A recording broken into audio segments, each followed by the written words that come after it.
Working capital management, FIN3702, we're looking at support material 6.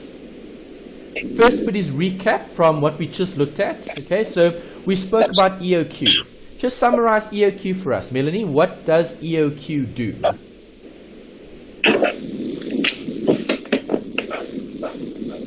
Tells you when you need to order stock. Good. Okay, and if I do order stock at EOQ, what am I doing to my costs? Reducing. I'm reducing the costs, yes. The holding and the ordering. Good. Yeah. There's the equation, okay, for EOQ, and we've also got the equation for reorder points. You do need to know the equations because they don't give those to you in the exam. So you do need to know them off by heart. You need to learn them, and then you need to apply them in the exam. Reorder point, Tammy, what does that tell us? When to order new stock. Exactly. So when stock reaches a certain level, then we purchase more. In this module, we're focusing on this, the receivables. Okay, so we've touched on debtors before. Okay, remember debtors was spoken about here in working capital because we had current assets minus current liabilities. So we had to identify some different current assets. Here in this particular study unit, we're focusing on trade receivables, the receipts, and the disbursements. Okay, later we'll look at spontaneous liabilities, and in the last chapter is the secured and unsecured sources of financing.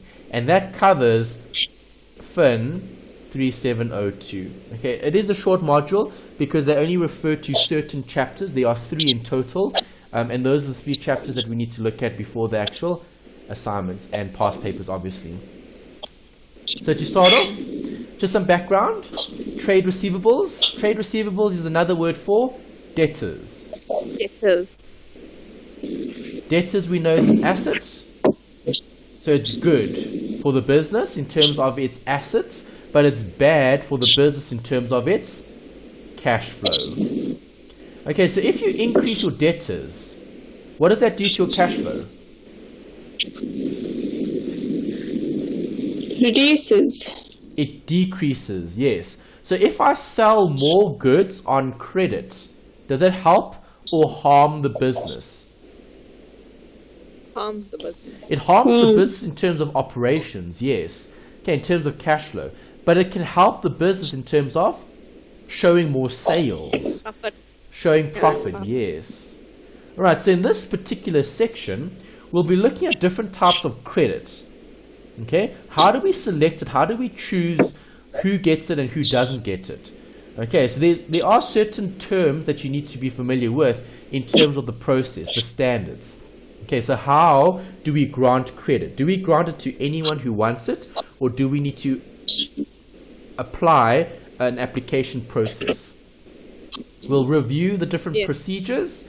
We'll look at applying a selection. Okay. And we'll also then look at something later, which is a cash discount. Incentivizing early or late payment. Or incentivizing early payment rather than late payment, because a late payment in terms of your debtors is bad for the business because you don't have the receipts. Okay, remember, receipts need to be sooner, not later, because how will that affect your cash conversion cycle? Directly or indirectly? Directly, good. If I increase the ACP, I increase the cash conversion cycle. And that's something that you don't want to do. You don't want to increase or lengthen the cycle. You want to reduce it as much as possible. Okay, 3 questions to start off with. The first one, let's ask Melanie. Melanie, how do companies generate profits? When your income exceeds your expenses. Okay, so that's the calculation of profits. Okay, so how do we generate the profits? Sales. Yes, or? Income minus expenses. Sales is one way to generate profit. Another? To reduce costs. No. You get 2 types of businesses. Sales and? Services. Yes. Alright, so a company is going to generate profit, yes, through its income and expenses, income being greater than the expenses, but they do that by operating sales and services. So if I'm looking at trade receivables, what am I focusing on? The sales part of it. Sale. Yes, the credit sales, right? Okay, so credit sales or your debtors would increase your sales. Is that a good thing? Yes. It's a good thing in terms of what? More profit. Okay, but it's a bad thing in terms of cash flow. Oh, yes. Okay, so can companies increase profits? They can definitely increase profits. And the answer here is offer credit. Credit sale. Yes. Okay, so companies love offering credit. Okay, and they refer to it as credit because it's good. Okay, bad credit is called Bad debt. debt. Okay, yeah, debt. Debt is bad. Okay, so what will a company have if they don't collect from their debtors? A bad, A bad debt. Yes, a credit loss. Right, so can companies increase profits? Yes, they can. All they need to do is they need to offer credits. Right, and that's the best way to help a company grow, by offering more credit, because that gets more customers. Do businesses want more customers? Yes. Yeah. Definitely. Businesses want more customers, and one way to get more customers is to give them better terms. Okay, so that's why, remember we spoke about creditors and the relationship with our creditors? Do you want a good relationship with your creditor? Yes. Yes. Okay, so you want to pay them quickly, because if you do, you might be able to secure better terms. Because what are they doing to your business? They're offering your business credits. Yes. Okay, so they're the ones offering you credit because they're the business selling the product. Here, we're looking at our business in terms of running the debtors department. What do we want to do? Well, we want to offer credit because that increases profits. Okay, but we also need to manage the risks. Okay, so what are the risks associated with offering credit? There's quite a few you could mention here. The most obvious one we spoke about earlier. People bad debt. Yes. What else? And also, you do have customers that pay you, but sometimes people don't pay you on time. Yes. So that affects your cash flow. Definitely.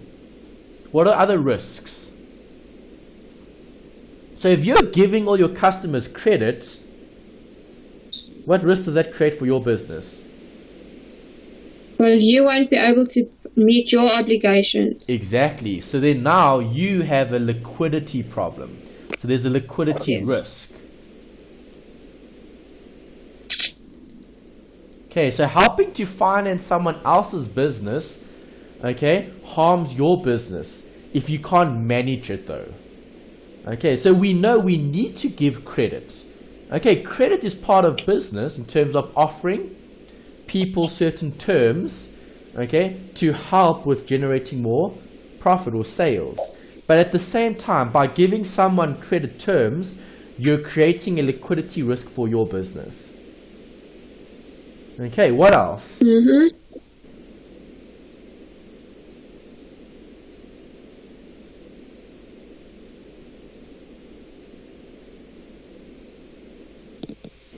Other risks, guys? Well, your customers will have the stock where you don't have the money, so you won't be able to. You don't have that stock to resell, basically, or to generate more profits. Okay, so yes, you have to finance their purchase. So you have to buy more stock for all these customers to buy. Okay, but what else besides that? More or less admin? More. Why? Because now you need to follow up and call them and ask them for your money. Exactly. You also okay. have to do. All right, good. Okay, so risks can also be related to operations. Okay, so operational risk would be now we need to create an application form. If someone wants to offer credit, okay, we then need to have a process. Right, so if the business is offering credit, we need to have a process. We need the details. Okay, before, remember, if we were doing everything cash sales, then would you need as much information from your customer? No. No, you wouldn't. But if you're offering credit, then you need more information. Right, you might need them to fill in an application, especially if they're applying for a large amount of credit. Okay, if it's a small amount of credit, then it's not that important because it's small. But if it's a big customer and they're taking maybe a few million from your business as credit, that's a very big risk. There's going to be all sorts of admin that needs to take place. Okay, someone needs to follow up, someone needs to call, someone needs to record all of this, someone needs to file all the papers and so on. Okay, keep record. Okay, so risks will also be operational. Okay, but you've identified the main ones. Okay, bad debt is important. Okay, and then also, like you said earlier, Tammy mentioned the stock. Okay, you're going to have to buy more stock. So are you going to have to invest more in your inventory? Yes. Yes, because now if everyone can buy on credit, are you going to need more of the stock or less of the stock? More. You'll definitely need more. Okay, that creates also more risk. Because now if you're carrying more stock because you need to sell more stock, because you're offering more credit, that creates more risk. Alright, so which section are we looking at? We're looking at this one, the ACP. Okay, we saw the formula earlier. I recapped it a bit earlier on the learning outcomes page. Okay, just to highlight the ACP again. Okay, what do we want? What's ideal for the company? Longer or shorter? Shorter. Correct. Okay, so that's ideal. You want a shorter period. But obviously, you can't have a period that is so short that it's basically cash. Okay, because obviously cash sales would be the ideal situation because cash becomes cash basically. Okay, if we want this to be shorter, there's two parts that we need to consider. The time from the sale until the customer mails the payment. Okay, and the time from when the payment is mailed until it's collected in the bank account. Why are there two components there? Okay, so remember the cycle we drew earlier? It was very simple. Now we're trying to create a more complicated consideration here for what? The debtors. Okay, so we're looking at that section. Alright, so before debtors pay you, what happens? They receive their stock. Sorry, you both said something there. I couldn't hear both answers. Just say that again. Okay, first they would order whatever they need to from you. You would have to deliver the stock. The stock would have to reach them. And by the time they receive that stock into their system, that would take 30 days before they make an actual payment to you. Okay. Ensuring that they receive all the goods. Yes. Okay, good. So do you agree you're describing which one, the first or the second? I think both. Okay, well, I would say more so on the first bit because you're talking about the actual sale process and then making the payment later. Okay. But then what happens when you receive the payment? You still need to do what? Process that. Yes, allocate it to the actual invoices that they're paying you. Yes, and also actually collect the cash. So let's say if it was a check. Okay, people don't really use checks nowadays, but let's say if it was. Or let's say if it was something separate, maybe an EFT though. Okay, so if the debtor gives you an EFT confirmation, do you get the cash the same day? No. It takes like a day, almost a day or two to reflect in your bank account. Correct. Not always, yeah. So it depends on what the situation is, but you're right, it does take time. Okay, that time is applicable here in terms of the ACP. Right, so do you see the ACP is also about the systems.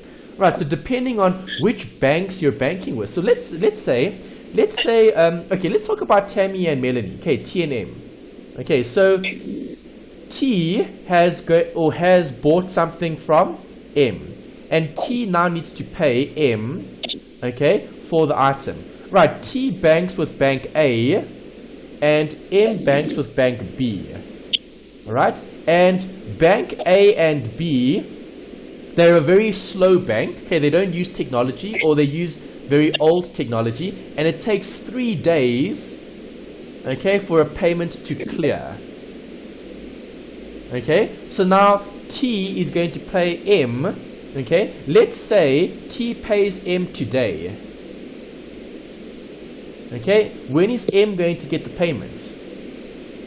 In 3 days' time. 3 days. Only in 3 days' time, plus 3 days. All right. So do you agree? Let's say that you paid it just before it was due. Okay, so before the terms were up. Okay, so maybe within 30 days. Right. So if you pay within 30 days, you're not going to earn any interest. Okay, but what happens if you pay on day 30? Does M receive the payment today? No. No. So M might then charge interest for the last 30 days, but then only see payment 3 days later, but T actually paid on the date that it was supposed to be paid. So now will M charge interest? No. Yeah. Okay, Melanie's saying no. Why do you say no? Because they did pay on the 30th, so they would give you a proof of payment made on the Yes. 30th. Good. Okay, so it's Yeah, when so they the can't transaction arises. That's correct. Okay, so T paid when it was supposed to be paid. It wasn't T's fault that because A and B are different banks. Okay, maybe if M also banked with A, then maybe it'll be immediate, maybe within 24 hours. Yes. Okay, but see, it wasn't the business's fault that they banked with different banks. No. Okay, but now, does M have a financing problem? Yes. Yes, because now there's 3 days additional that will affect their average collection period, because it's looking at this. The time from when payment was actually mailed, okay, until it was actually collected. So until the cash is sitting in the bank, you haven't got it yet. No. Okay, but remember, T doesn't have the cash either.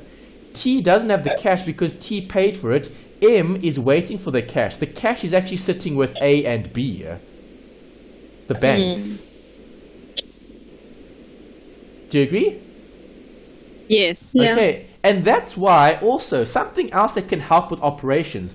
Do you want a bad bank that takes forever to process certain payments and to do certain transactions? No. No. So see how this can also affect your choice of provider. Okay, if you are running a business where time is everything, you don't want to wait 3 days to make a payment. You don't want to wait 2 days to make a payment. You want payment to go through ideally as soon as possible. Yeah. Okay, Yes. and that factor also needs to be brought into your ACP, because ACP can also be affected by unrelated, okay, events like the banks transacting amongst themselves. Okay. Okay, just something to consider there when we look at ACP. Right, so here's a debate. Credit is good or is credit bad? Okay, that's what we need to discuss.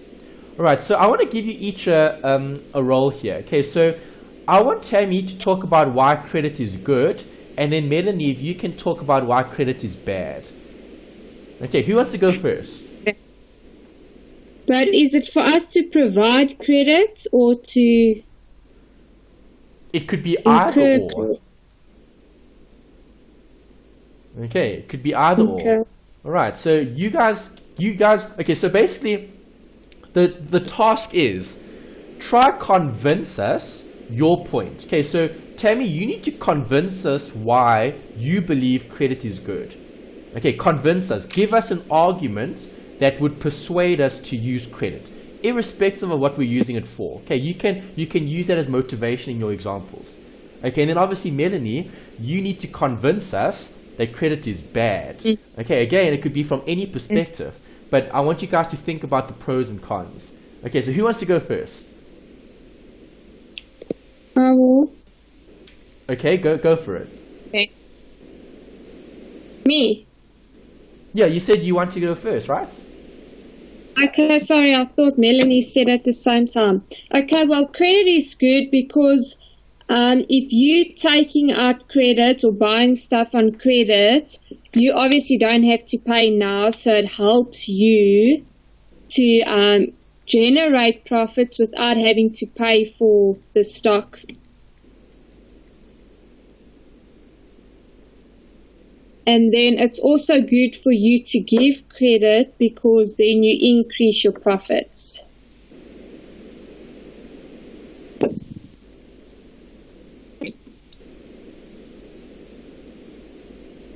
That's it. All right, good. Okay, so 2 different reasons for credit being good. Good credit. Yeah, okay. Melanie, convince us. What's your argument? Tell us why you think credit is bad. Credit is bad because relying on your customers paying you on time does not always work, and that directly affects your cash flow because you would budget for something at this month, and then you expect to receive maybe just say like 4 million rand at the end of that month, and then the customer doesn't end up paying you. So what do you do? So sometimes you would have to take a bank overdraft to cover in that 4 million that was expected at that month. Customers are not always reliable, and there's also room for bad debts. And even though customers, you can get good references on customers, the customer ends up being bad. Yeah, so it's not always a good thing to give credit. Okay, great. Okay, so good point. So do you agree you've both discussed 2 different sides of the argument, and both sides of the argument focus on what? Cash. Credit. No. Trust. Yes. Okay, so what is credit? Credit is actually a contract based on trust. Okay, so is credit good or bad? Well, it depends on how much trust you've got in the relationship. Okay, if you've got good terms and conditions with your supplier, that indicates that they trust you, right? Okay, because your supplier trusts you enough to give you better terms. Yes. Same thing with you and your customer. Okay, you as a business will give your customers credit if you can trust them. Okay, do businesses give everyone credit? No. No, because it's based on trust. So what do businesses do to establish trust? Do credit checks. Yes, okay, you need to do research, you need to do background checks and so on. Okay, because trust can only be created in a business, let's say, sense. Looking at credit is with data and with information. Okay, that's the important bit. So when looking at that, companies need to process an application. Why? It's to try determine, can we or can't we trust that individual? It doesn't matter what their role is, debtor or creditor. It's irrelevant. Okay, because it's either the one side or the other side that you're looking at. Okay, so companies process a credit application to determine the level of trust between those 2 parties. And if those parties are or have a good working relationship, then the terms could be very favorable. Right, so you might have very good terms with certain creditors or certain suppliers in terms of your purchases, right, versus your customers. Okay, can we give certain customers better credit terms? Yes. Yes. Okay, so an example could be like the banks. The banks normally do that as well. Okay, they have different ratings. Okay, so clients that have better, let's say, profiles in terms of their credit history and so on, get slightly better terms, okay, or they get slightly better facilities that are cheaper. Okay, so are all customers deserving of credit? No. No. Okay, because you can't always trust all your customers. Some you can, some you can't. Okay, your job as a business is to establish who of your customers can you trust and who of the customers can't you trust. Right, obviously the customers you can't trust require more administration, okay, in terms of follow-up and so on. Okay, so the textbook gives you a list of 5 C's. Okay, I've seen this quite a bit in theory questions. They normally ask you about character, capacity, capital, and collateral and condition. Okay, I've never seen a theory question. I've never seen a working question. Okay, so a calculation question relating to this. Okay, but I've always seen it come up in like short questions, normally the multiple choice, where they discuss the 5 C's. Okay, so before we look at them in detail, I want you to think about what each of these words mean. Okay, so let's talk about character. Melanie, what does character mean to you? When you hear the word character, what is that referring to? For me, in this scenario, it's all about trust. It's like the relationship you'll develop with your customer by interaction on email, telephone. So, yeah, it's all about trust. Okay, so do you agree, if we're looking at credit policy, when looking at character, character is the stuff that you can't really measure, right? Yeah. Okay, so yes. It would be looking at the past experience. Can you measure a past experience? No. No, you can't. Okay, you either have had a very good experience with a certain individual or you haven't. Okay, same thing applies with your customer or with your supplier. Okay, if you've had a bad experience with your supplier, that's not going to give them a very good character. If you've had a good experience with your supplier, then there's a better character. Okay, so it relates to the history. Okay, it relates to what you've done in the past. Okay, in terms of past obligations. All right, capacity. Okay. Tammy, what comes to mind when you see that word? It's the ability to meet your obligations. Okay, yeah, so when looking at capacity, it's generally also looking at your legal status. Okay, so your ability to meet those obligations. Okay, so for example, can a minor enter into a contract? No. Okay, minors cannot enter into a contract on their own. They need help from a guardian, okay, or someone else that can assist them with that. Okay, so capacity is looking at, does the applicant have the ability to pay on time? Okay, what sort of opinion do we have? Okay, so capacity could be something like the financial statements. Okay, if you're a business and you're applying for credit, you're going to have to show your financial statements, because that tells the company that you're applying for credit what sort of capacity do you have. Okay, because capacity is looking at, are we going to give you 1 million in credit, or are we going to give you 10 million in credit? Okay, it's the capacity. We need to establish what's your ability, or what's your what's the actual client's or customer or applicant's ability to pay. Okay, what's their status? Okay, and then capital is an easy one. When you see the word capital, you're thinking about debt and equity. Yes, exactly. Okay, we've spoken so much about this in finance. Okay, capital is always debt to equity. Okay, so how much do you have?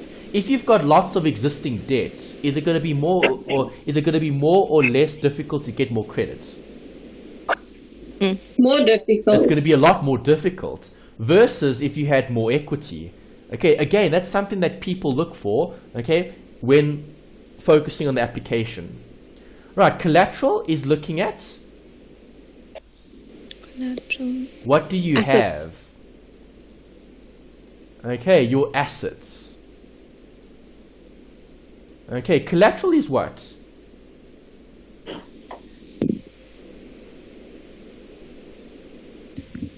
Give me an example of collateral. Your machinery. Correct. Okay, if you can't pay off the machine's loan, the machinery can be taken, right? Yes. Okay, that's the collateral. Collateral is the stuff that you have that you can place as security. Okay, security is a good word here as well. Okay, because later on we'll talk about unsecured and secured loans. Okay. And then the last one is conditions. A condition is the T's and C's apply. Okay, so what are the terms? What are the conditions? Okay, we know this is based on trust.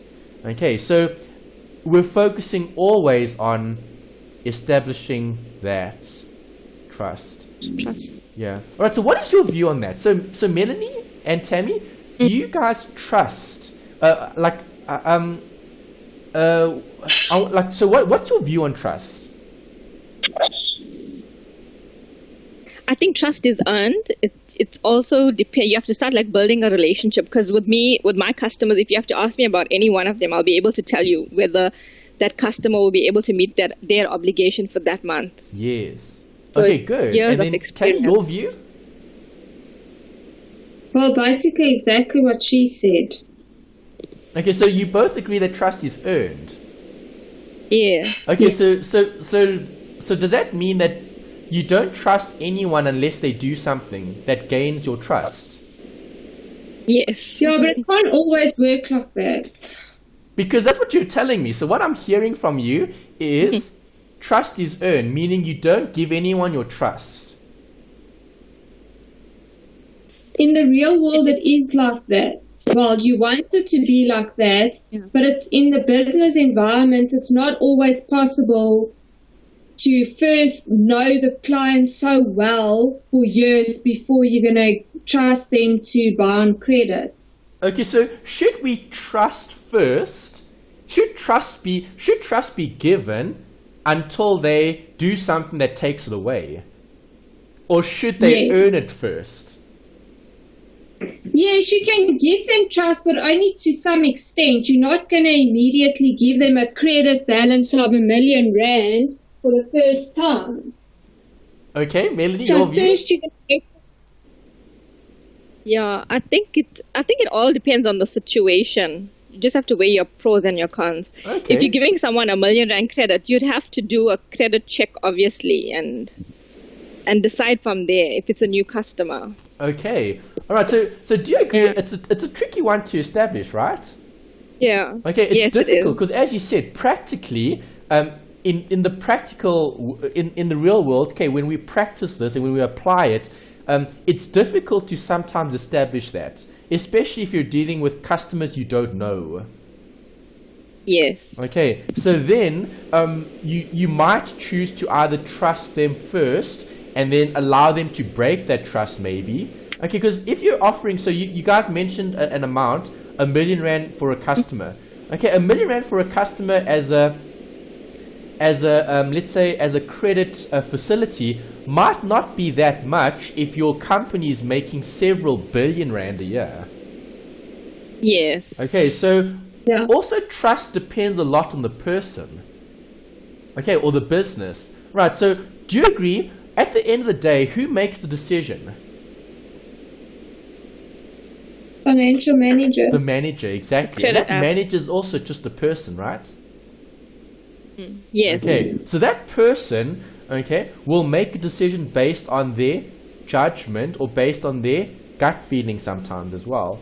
Okay, because you won't really know if that particular business is going to meet the obligations or not.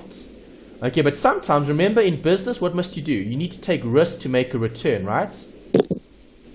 Yes. Okay, so if we're not going to trust any of our creditors, and we're not creditors, sorry, customers, and we're not going to give them any credit, is the business ever going to grow? No. Well, No.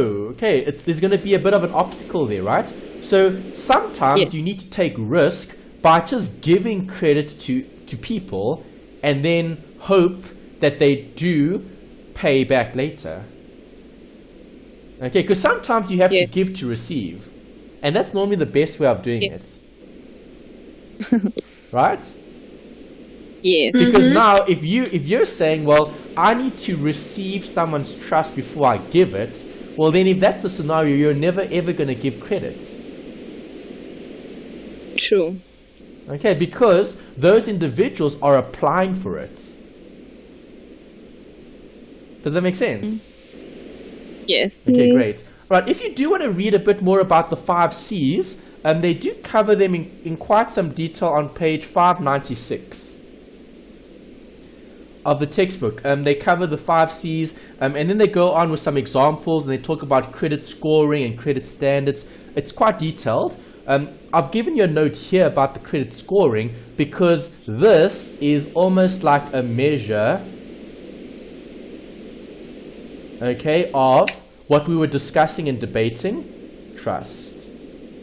Okay, yes, it's like a measure of that. Okay, remember we said it's quite difficult to measure. So in order to establish whether you can trust a business or not, you're going to have to look at a lot of different things. The payments, the amounts, the lengths of the history, okay, the new credit, the types of credit, and so on. There's a lot that you would consider, okay, which gives a score, a credit score. And that credit score is a measure of trust, meaning if you've got a very good score, you're probably going to pay your credit. If you've got a very bad score, you're probably not going to pay your credit and you might default. Do you agree? Yes. So what is the effect then? If I change the credit standards, am I going to affect the business? Yes. Definitely. So what will I affect? Okay, so let's say we're running a business, okay? And now we're deciding on whether or not to change our credit standards. Okay, it doesn't matter what I do to the standards. If I increase the standards or if I decrease the standards, it doesn't matter. Okay, if I make it more difficult or easier for people to take out credit. Okay, what's the effect going to be? We're going to affect what? There are 3 things that will be affected. What are the 3 things? Your sales. Definitely number 1. Okay, so your sales will definitely be affected. What else? Cash flow. Okay, when you say cash flow, be more specific. For your income and expenses. No, that's still sales. That's still profit. Come, think about it. What else, guys?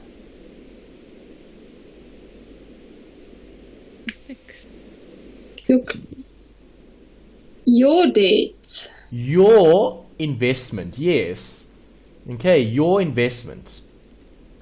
Alright, because remember, if I change my credit standards, I'm going to invest more what? Either in inventory or in debtors. Okay, so your investment in your operations, okay, the inventory. Right, what else would you affect?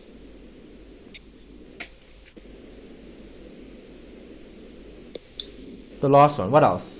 If we change our credit standards.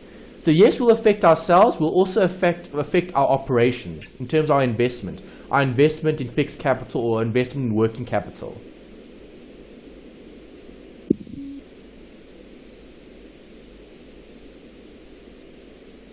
What else? Last one, guys. I don't know. I can't think of another one. Your bad debt or your credit losses? Okay. Okay, the defaults. Bad debt. Defaulting. D-F-A-U-L-T. Okay, the defaults. Right, so that's what we're focusing on here in terms of the effect. Okay, then we'll look at a long example. Okay, later on next week. There's it. Okay, it's on page 581. I just want to check if that's the same page reference in your new text. Okay, no. Alright, in the new text, that's the old. Okay, that's the old book. In the new book, it's on page 599. Okay. Okay, it starts on page 597 actually. Okay, 597 to 599. It's a very long example. Okay, we'll discuss it in detail next time. Okay, I'll go through it with you specifically. Okay, what I want to discuss with you now is the debt in terms of our country. Okay, so last week we had what? Budget. The budget speech, yes. Okay, how much debt or how much interest are we paying of our budget? Did any of you hear about it, see it, read it? No. Okay, Melanie, what did you say there? I can't remember. Okay. Alright, so do you agree? Obviously, Yeah. a lot of our tax changed. Okay, so they're collecting more tax from fuel. They're collecting more tax from income, people with income over 1.5 million. Okay, company tax didn't change. VAT didn't change. They're collecting more tax from people who have investments. Okay, dividend tax is now 20%. Before it was 15. That's also a big jump. Okay, child support grants went up. Okay, and education's receiving more. Those were some key points that came out of the budget, as discussed from PricewaterhouseCoopers. Okay, that was something that they mentioned. Key points from the budget. Obviously, there were others as well. Let's look at the breakdown. Okay, so this is a breakdown of the budget from enca.com. Okay, have a look at that slice of the pie. Okay, how big is our budget, guys? 100%. No, how big is the budget? So how much money does the government have to allocate? Couple trillions, I think. Yes, okay, it's over a 1 trillion rand budget. How many zeros does a trillion have? 12. Okay, I need to write that down. Let's go back. Yeah. Okay, so how many zeros in a million? 6. 6. How many zeros in a billion? 12. 9. 9. And a trillion? 12 is correct. 12. Yes. Okay, so there are 12 zeros, okay, in a trillion. So you get millionaires, you get billionaires, you don't get trillionaires yet. Okay. So a trillion is 12 zeros. That's how much zeros you've got there.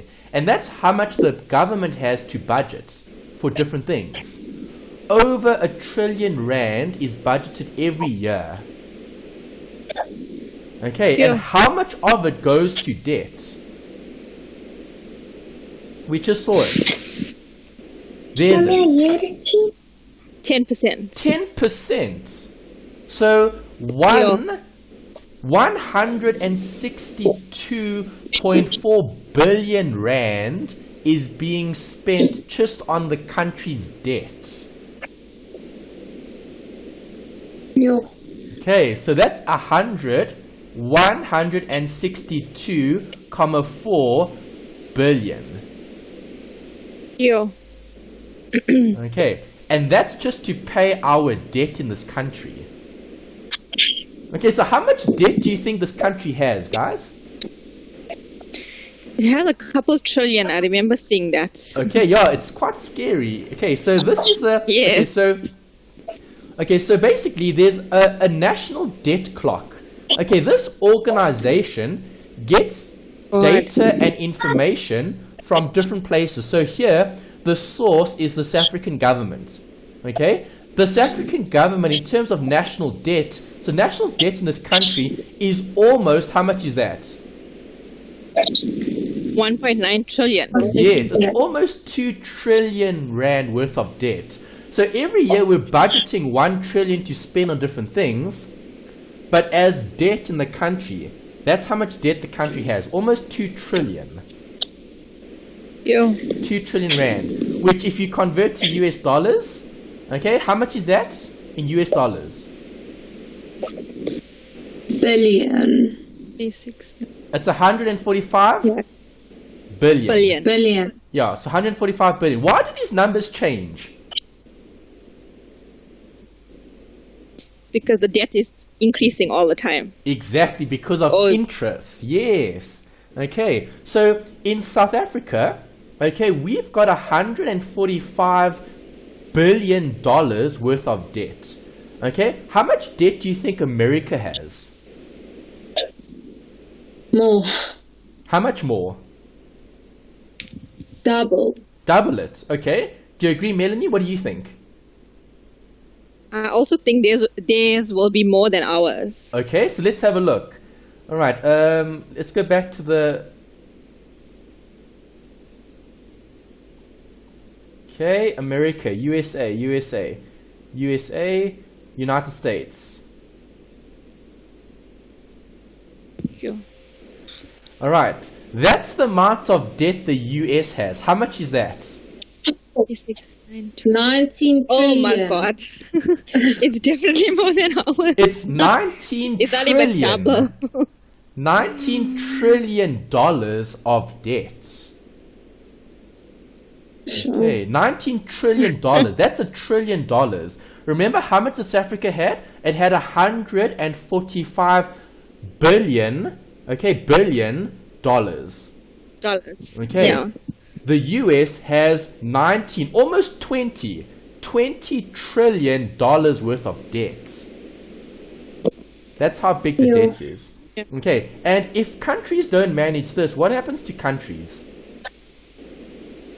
Bankrupt. They go bankrupt, exactly. So places like Greece have lots of debt, and the country is so small they can't pay off all the debt. So why do you think they had to increase all the taxes? Because it was also to service this.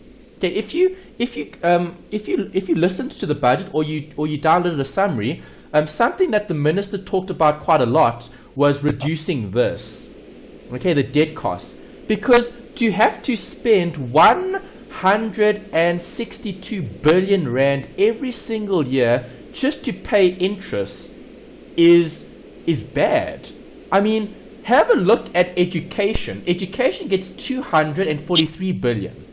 Okay, have a look at health. Health gets 187.5 billion.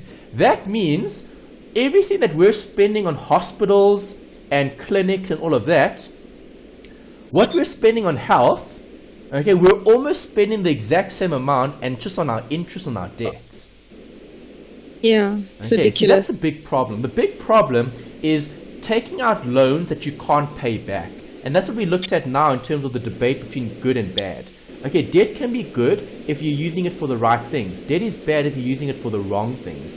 Okay, so our budget is very good because yes, we're still spending a lot on debt, but we're trying to reduce it and we're trying to invest in other areas. Okay, so more on education, more on health, more on social protection, so police and so on. Okay, and other areas. Right, countries like Greece don't spend money, okay, on infrastructure. They're spending money on expenses, which is bad. Okay, I want to see if they've got Greece here. Let's go back to the national debt clocks, and let's see if we've got Greece here. Okay, Greece. Yeah, Greece is here. Okay, so here's Greece. Greece has, in terms of dollars, how much they have. Okay, have a look at Greece. Greece as a country is a lot smaller than ours, hey? And they have so much more debt than us. Okay, because remember, we had 145 billion. They've got 372 billion. They've got more than double the amount of debt for our whole country. Yeah. Okay, and have a look at the maps, Google Maps. Okay, look at Greece, Google Maps Greece. Okay, there's Greece, that little country there in Europe, okay, compared to ours. Okay, our country's a lot bigger, their country's a lot smaller, but they have a lot more debt. And that's why Greece almost went bankrupt a few years ago. They're still struggling though. Okay, this is still an ongoing talking point. People don't talk about Greece as much because of all the bailouts they got from the European Union. Okay, but that's something to consider in terms of debts.